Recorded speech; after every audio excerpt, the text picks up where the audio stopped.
จากวัดดับภัยเชียงใหม่สืบสานเวลาพันผ่าน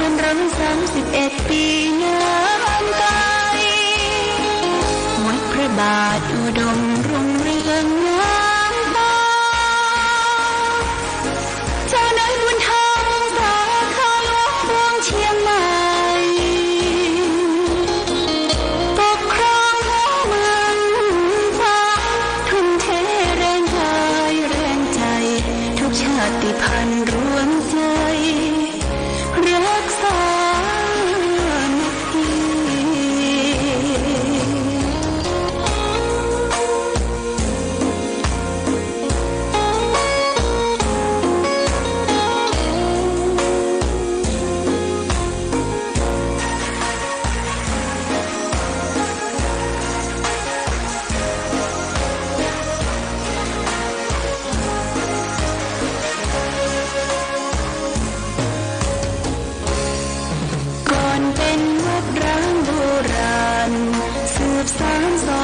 254พระมหาราชครูเกษรา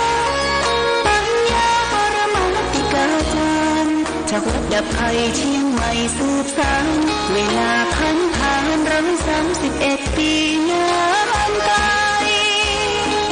วัดพระบาทอุดมรุ่งเรืองงามตาเจ้านายบุญธรรมสาขาหลวงพวงเชียงใหม่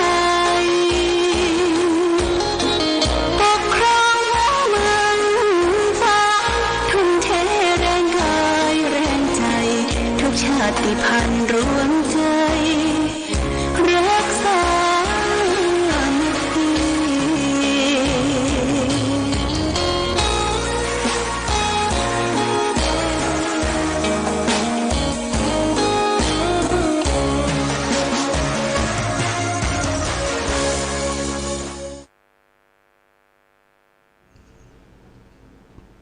เจริญสุขศรัทธาสาธุชนญาติโยมท่านพุทธบริษัททั้งหลายวันนี้รายการธรรมประทีปส่องต่างภาคเจ้าก็ได้มาพบปะกับพ่อแม่พี่น้องศรัทธาสาธุชนญาติโยมแห่งครั้งหนึ่งวันนี้เป็นวันจันทร์ที่9 เดือนกันยายนพุทธศักราช2567ซึ่งตรงกับเดือน10ใต้เดือน12เหนือขึ้น7ค่ำปีมะโรงในวันนี้ญาติโยมอากาศท้องถิ่นที่อำเภอฝางฝนตกตั้งแต่เมื่อคืนมานะตกมาจนถึงเมื่อเจ้าเข้าใจว่าจะตกเป็นสายเป็นเครือการตกเป็นสายเป็นเครือนั่นก็ตกที่ขุนเขาบนดอยก็จะทำให้เกิดน้ำท่วมน้ำหลากเพราะฉะนั้นต้องระมัดระวังเรื่องน้ำท่วมน้ำหลากมันตกเครือญาติโยม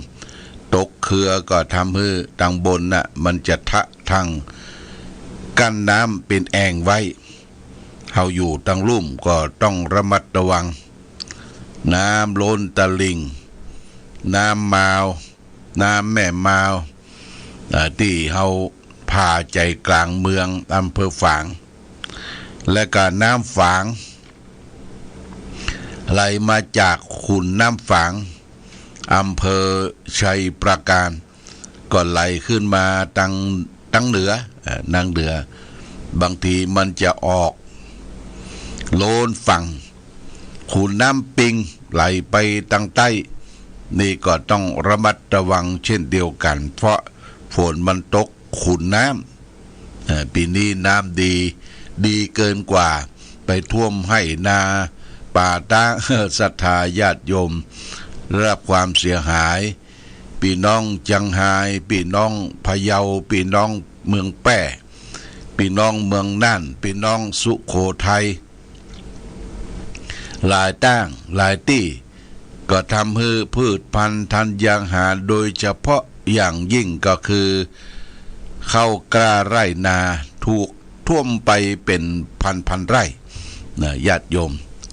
ท่วมไปเป็นพันไร่ก็ต้องรอน้ำแห้งน้ำลดแล้วก็จะต้องปักดำกันให้ใหม่อันนี้เรื่องผลกระทบจากอุทกภัยน้ำท่วมน้ำหลากของพ่อแม่พี่น้องญาติโยมเรามีส่วนร่วมที่จะได้ร่วมด้วยช่วยกันโดยเฉพาะอย่างยิ่งพ่อหลวงพ่อกำนันองค์การบริหารส่วนตำบลเทศบาลนี่ก็เปิ้นฝนตกน้ำนองนี่เปิ้นบรับบนอนกันนะดูแล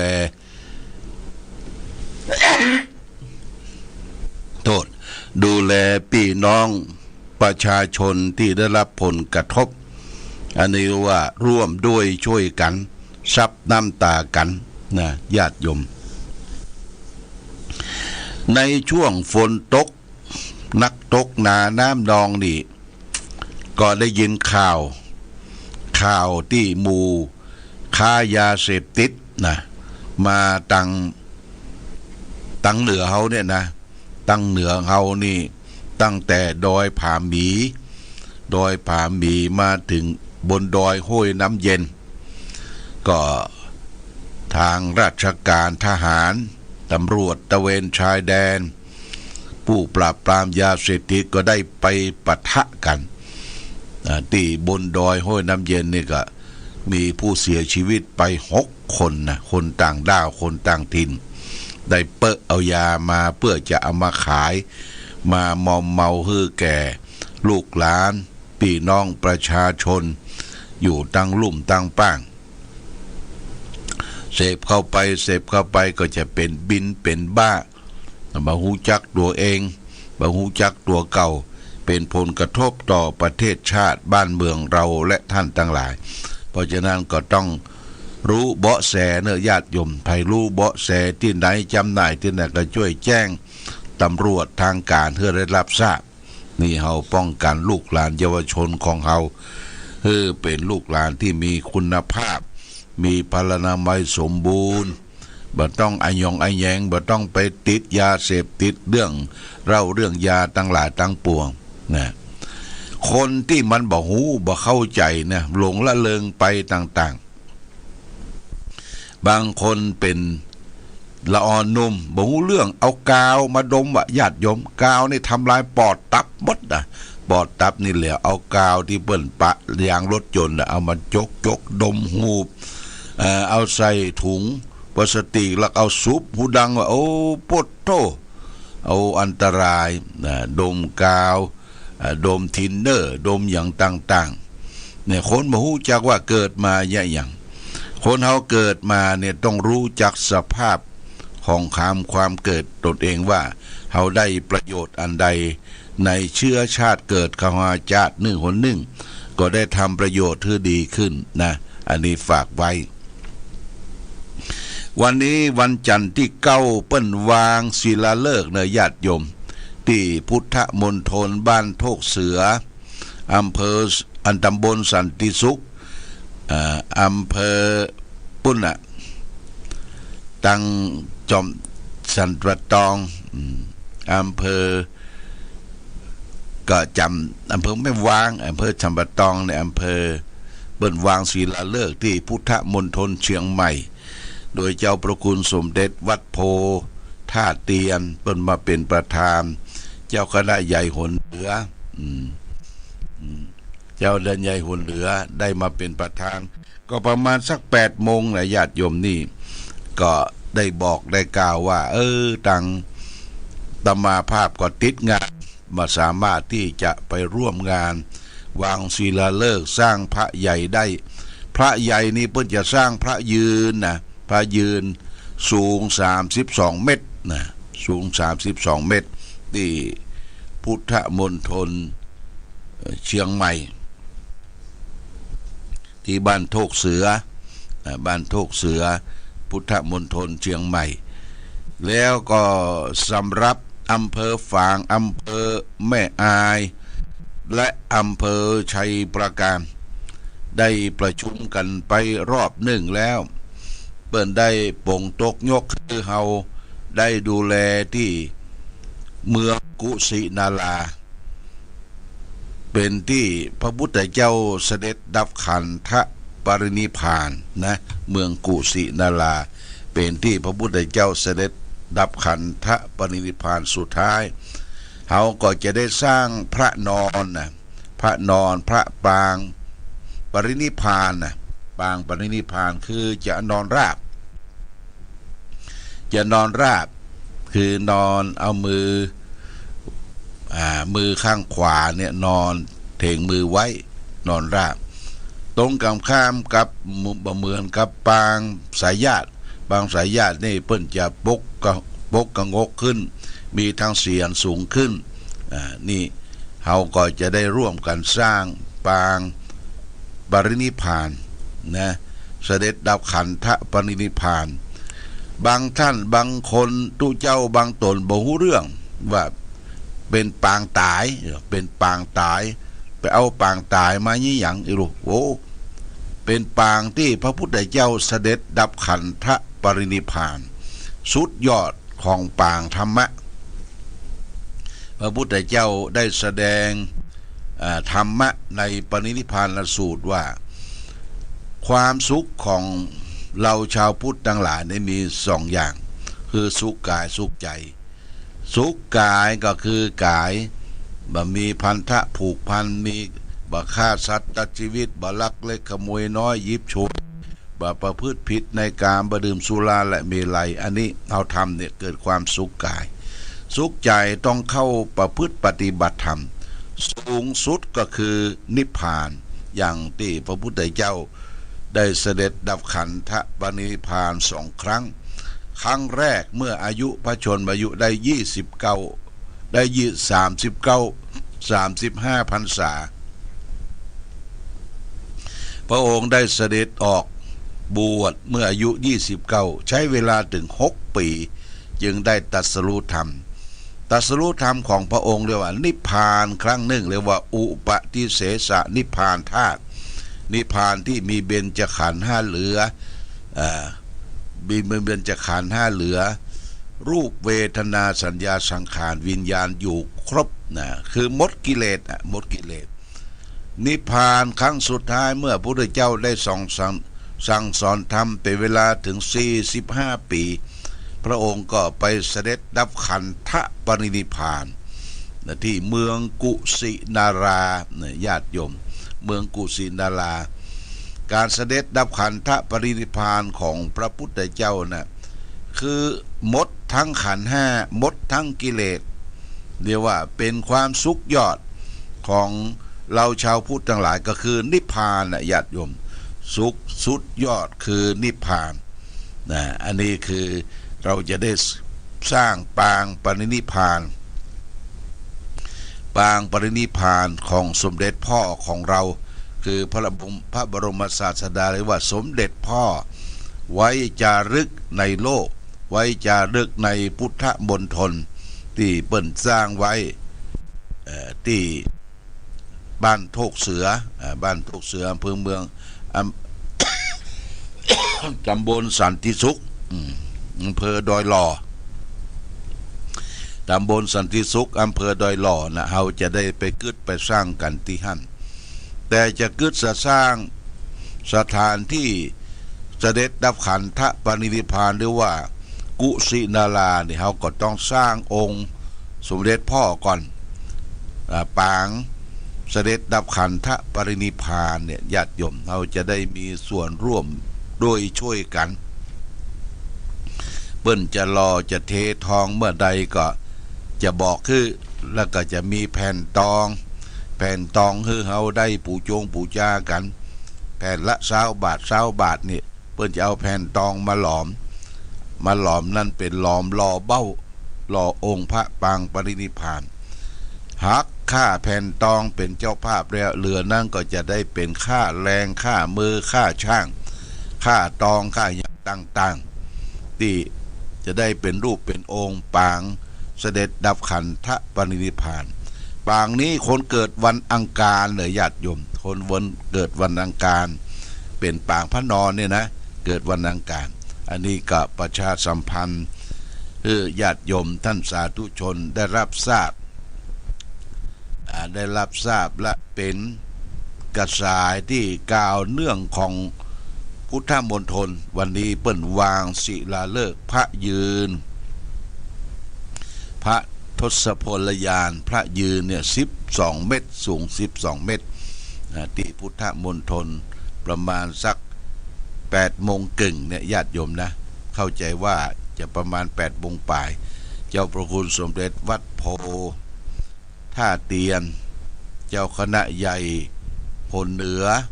องค์ปัจจุบันเนี่ยเพิ่นจะมาเป็นประธานในวันการวางศิลาฤกษ์ส่วนการวางศิลาฤกษ์การเททองพระปางเสด็จดับขันธปรินิพพานเฮาจะมีแห่งรอบหนึ่งเนี่ยเป็นรอบไปที่ก็แจ้งญาติโยมท่านสาธุชนทั้งหลายได้รับทราบว่าวันนี้กิจการงานของเฮาเป็นมาเป็นไปอย่างใดเฮาก็ได้รู้เรื่องของพุทธศาสนาแต่ว่าก็ได้ไปร่วมทำบุญทำทานงานตานเข้าสลักพัดของวัดท่าตอนพระอารามหลวงเสร็จสิ้นไปด้วยความเรียบร้อยไปฉันเพลที่หั่นปีนี้วัดท่าตอนเพิ่งก็ปลอดจากฝนประตกและวันเสาร์วันที่7นะวันที่7วันซื่อนะวันเสาร์ก็เป็นวันตาลเข้าสลักพัดผ่านพ้นไปของวัดพระพุทธบาทอุดมโอ้ปลอดฝนปีนี้ปลอดฝนญาติโยมมากินมาตานมารู้มากินมาตานมีคณะจ้างฟ้อนอยู่27 คณะนะ27ที่ได้มาฟ้อนมานำสร้างความสนุกสนานลื่นเริงบันเทิงแก่วัดวาอารามนำกินนำตาลและงานก็ผ่านไปด้วยความเรียบร้อยดีงามต้องขอบพระคุณกับเจ้าภาพเจ้าศรัทธาต้นสลากและเจ้าภาพเจ้าศรัทธาโรงทานต่างๆโรงทานต่างๆที่มาตั้งโรงทานใหญ่ๆก็มีโรงทานของคุณกนุกพิษชัยนาร้านนานาพันธ์โรงทานร้านบุญศิริโรงทานหมู่บ้านหมู่ที่3โรงทานศรัทธาญาติโยมวัดพระพุทธบาทอุดมและก็คณะชมรมผู้ปฏิบัติธรรมประจำวันเสาร์อันนี้เป็นโรงทานกาแฟและกล้วยทอดและนอกจากนั้นก็มีหัวหมวดทุกหมวดของวัดพระบาทอุดมจัดทำสำหรับกับข้าวอาหารพื้นเมืองแต่ญาติโยมนะพื้นเมืองก็มียำหน่อขั่วหน่อน้ำพริกปงน้ำพริกป่าแกงแค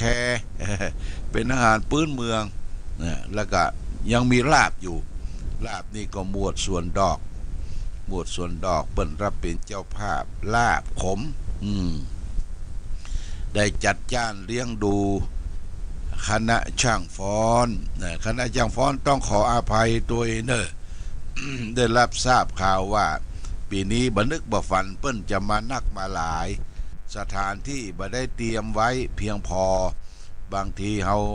รับอาหารจากโรงทานไปบ่มีที่นั่งที่เซากินอาหารมีลงเต็นท์มีเต็นท์ลงที่จัดเตรียมไว้มันบ่เพียงพอก็เข้าไปตั้งหน้าศาลาการประเรียนไผก็บ่ว่าหยังแต่ว่าขออภัยตัวเนาะสถานที่บ่เพียงพอต้องขอบคุณญาติโยมคณะจ้างฟ้อนหัววัดต่างๆทางวัดพระพุทธบาทอุดมก็จะได้ไปตอบแทนนะจะได้ไปตอบแทนนำจ้างฟ้อนไปร่วมทำบุญกับจ้างฟ้อนที่มาร่วมทำบุญกันอันนี้ก็ขอบคุณอนุโมทนาก่อนที่เขาจะขึ้นศาลาการประเรียนจับเส้นจับเบอร์ต้นสลากทางวัดพระพุทธบาทอุดมก็จัดเตรียมสิ่งของมอบปันส่งยูฮือแก่ศรัทธา ที่ได้มาขึ้นเส้นจับเอาของจับเอาของต่างๆเป็นข้าวสารอาหารแห้งเป็นที่นอนหมอนมุ้งเป็นพัดลมเป็นตู้เย็นตู้เย็นนี่ก็คือหมายถึงกระติกกระติกนี่เป็นตู้เย็นเคลื่อนที่ญาติโยมอย่าไปต้งไปนาไปที่ไหนก็ได้เอาน้ำแข็งใส่เข้าไปเอาน้ำใส่เข้าไปตู้เย็นก็มีพัดลมก็มีหลายเครื่องแล้วก็เครื่องใจไม้สอยเครื่องสุขภัณฑ์เครื่องบริโภคก็ประมาณเกือบจะ200ชุดนะ200ชุดจัดเตรียมมือญาติโยมได้จับฉลากฟรีกันมาขึ้นเส้นแล้วก็ทุกเจ้าจับสลากก็รับเข้าไปรับไปมีข้าวสารอาหารแห้งมีพัดลมมีวิทยุอยู่3เครื่องวิทยุใหม่ๆเซ็งหลวงพ่อจัดมาให้3เครื่องให้เราได้จับเบอร์จับสลากเอาไปฟังรายการธรรมะประทีป2ทางเอาไปฟังเพลงก็ได้หิ้วไปตามต้งตามนาทำค้าขายในตลาดนี้อย่างได้หมดวิทยุนี่หิ้วได้ FM FM แจกคือแก่ญาติโยมท่านสาธุชนทั้งหลายคือจัดทำอย่างนี้ก็หมายความว่าของที่มีอยู่ที่วัดมันนักกว่าเกินที่จะรักษาว่าจะให้เป็นประโยชน์แก่ศรัทธาที่มาร่วมกินร่วมตามอันนี้ก็บอกคือแก่วัดวาอารามทั่วไปคือได้เอาสิ่งของต่างๆที่เขาเก็บไว้บางทีมันบ่ได้ใจมันนักหนาปาปานเกินกว่าประโยชน์ของพระสงฆ์องค์เน้นใจก็โละออกมาทำความสะอาดแล้วก็เอามาตั้งแต่งเบอร์ให้ญาติโยมได้จับฉลากนะจับฉลากมันจะได้เป็นประโยชน์แก่ศรัทธาญาติโยมเป็นอนุเคราะห์สงเคราะห์นะอนุเคราะห์สงเคราะห์อย่างน้ำคุเหลืองเนี่ยญาติโยมนะน้ำคุเหลืองเครื่องสังฆพันเครื่องสังฆทานต่างๆน้ำคุเหลืองในบางวัดเขาบ่ใจแหละแต่ตั้งนอกเพิ่นใจอยู่ใจใส่นั่นใส่นี่ตักน้ำตักน้องอันนี้ก็อยากจะทำให้เป็นตัวอย่างแก่วัดวาอารามวัดใหญ่ๆที่มีของใจเหลือเฟือบางที่บางแห่งสั่งไล่ตู้เจ้าเนี่ยสั่งไล่ตู้เจ้าอย่าใดหน้าวางนี่เต็มไปหมดที่ญาติโยมไปกินไปทานหน้าวางแล้วก็เก็บของไว้ในห้องแหมในห้อง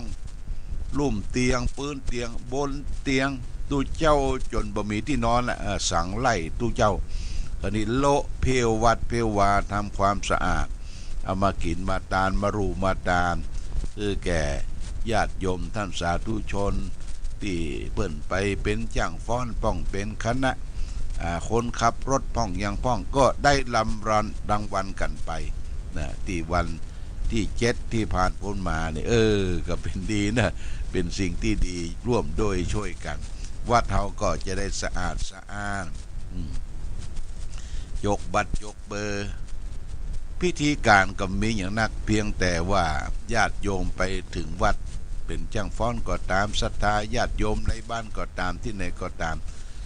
ไปขึ้นเส้นเดินไปขึ้นเส้นที่ทุกเจ้าเป็นกรรมการว่าวันนี้ไผ่มาเท่าใดเอาเส้นนั่นน่ะฮือมอบอย่างเอาไปเบอร์1เอาก็เขียนเบอร์1ไว้ติดตนติดตัวเบอร์2เบอร์3ต่อไปเบอร์แหมชุด1เอาใส่ไว้ในบาตรจำนวนของที่มีอยู่แล้วเอากวนกันไว้แล้วก็จับในบาตรว่าเขาจะออกผ้าตัวผ้าห่มผืนนี้เนอไผ่ได้เบอร์นี้อย่างเบอร์7ไผ่ได้เบอร์7ไปตรงกับไผ่ก็มาเอาเนี่ยง่ายญาติโยมเป็นการอนุเคราะห์สงเคราะห์ให้แก่บุคคลที่ร่วมกินร่วมตายและทางตำบลเวียงเอาเขต1เขต2เขต3เปิ้นจะได้ตาลตอดแถมครั้งหนึ่งเลยญาติโยมตาลตอดมาได้ก็เดือน4เพ็งพุ่นน่ะเดือน4เพ็งเปิ้นจะแปลงเปาะเข้าบาทเปาะใหญ่แล้วก็คัดเลือกพี่น้องญาติโยมคนยากคนจนคนที่บ่มีโอกาสคนไข้ติดเตียงมารับตาลตอดทุกเจ้าเปิ้นจะตาลตอดบางที วัดแต่วัดก็จะได้เตรียมมาคน5 ชุด 10 ชุดเอาหม้อเพื่อแก่คืนกำไรให้แก่พ่อแม่พี่น้องประชาชนคนทุกข์คนยากคนลำบากคนไข้ติดเตียงก็จะได้รับข้าวสารอาหารแห้งเครื่องอุปโภคบริโภคพร้อมด้วยปัจจัยเพิ่นจะใส่เป็นยอดโดยอันนี้ก็แจ้งปุ้นเดือน4เป่งบ่เด้อเดือน4เป่งอันนี้ก็แจ้งให้ญาติโยมท่านสาธุชนทั้งหลายรับทราบวันนี้วันที่9แหละก็ฟ้าฝนตกลงมาตั้งแต่เมื่อคืนถึงเวลานี้ยังตกอยู่ญาติโยมไปไหนต้องระมัดระวังจะไปเฝ้าจะไปฟังน้ำท่วมน้ำหลากที่ไหนก็เปล่ากันช่วยเหลือกันเด้อเพื่อความสุขความอยู่เย็นเป็นสุขของพี่น้องศรัทธาประชาชนเอาละวันนี้รายการธรรมประทีปส่องต่างได้มาพบญาติโยมท่านสาธุชนก็พอสมควรแก่กาลเวลาขอความผาสุขความมีธรรมจง